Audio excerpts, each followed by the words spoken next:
this video, I'm going to show you how you can use your graphing calculator to change an entire data set all at once and then change the list you are using to calculate your numerical data. So if you go ahead and click Stat, I'm not going to show you how to add your original data in, as we've already done that. So all my data is in list 1. I'm going to click the right arrow and I'm going to go over to L2.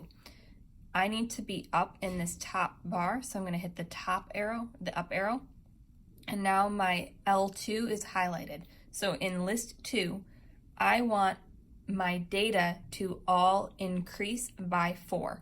So to change all of the data in L1, I'm going to hit second, and then I'm going to come down here, and the 1 key has this little blue L1 right above it, and when I hit that, that says that I'm working with list 1. And I want all data sets to be increased by 4, so I'm going to hit +4, and then I'm going to hit enter. And that calculates 95 plus 4, 90 plus 4, 95 plus 4 for the entire list. Now, we not only are calculating our data +4, but we also are calculating our original data times 3.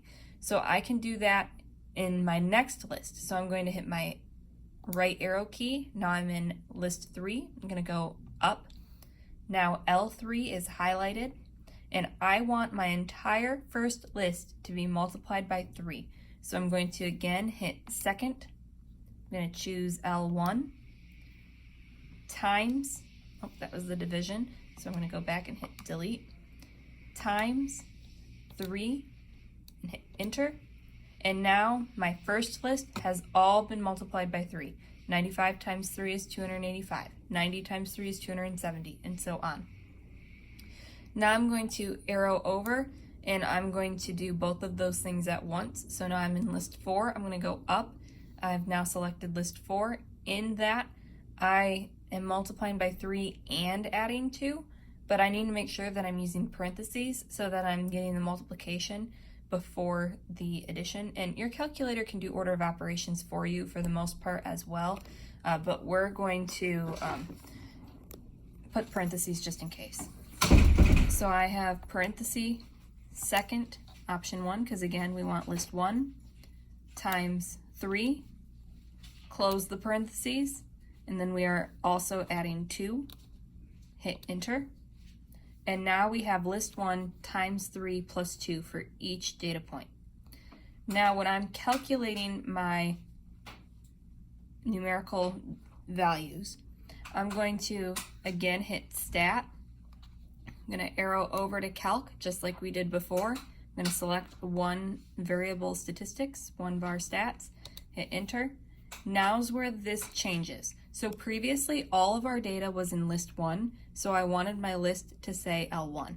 Now my data is in different lists. So I need to change the list that we're in using these little blue numbers that are above the keys. So I have L1 above 1, L2 above 2, L3 above 3, L4 above 4, L5 above 5, and L6 above 6. We only used lists 1, 2, 3, and 4. List 1, we had our original data, so if I were to calculate that as is, that's our original data. There's our mean from our original data. If we want the measures from when we added 4 to each of those things, we have to go back over to calc, select that, and we're going to change this to be L2 because that's where our data is. And notice that this flashing cursor up here already has an A in it. That means that alpha is selected. If I want to select list 2, I need to change again to second. So I'm going to hit second, and that's L2. Now it's going to calculate for my second list, where my data was all increased by 4. So my mean is now 77.93, and my median down here is now 91.5. My range, 104 minus 4 is 100. My interquartile range, 94 minus 79 is 15. And my standard deviation, again, we're using SX, so we're looking at 31.7. You do the same thing for each of those other lists. So you'd go stat, go over to calc, select 1. If you want the data where we multiplied by 3, you're going to hit second, list 3, and go down and calculate. If you want list 4, where we multiplied and added, you're going to hit stat, go over to calc, select option 1, change this to list 4, and hit calculate. And there is all of your data.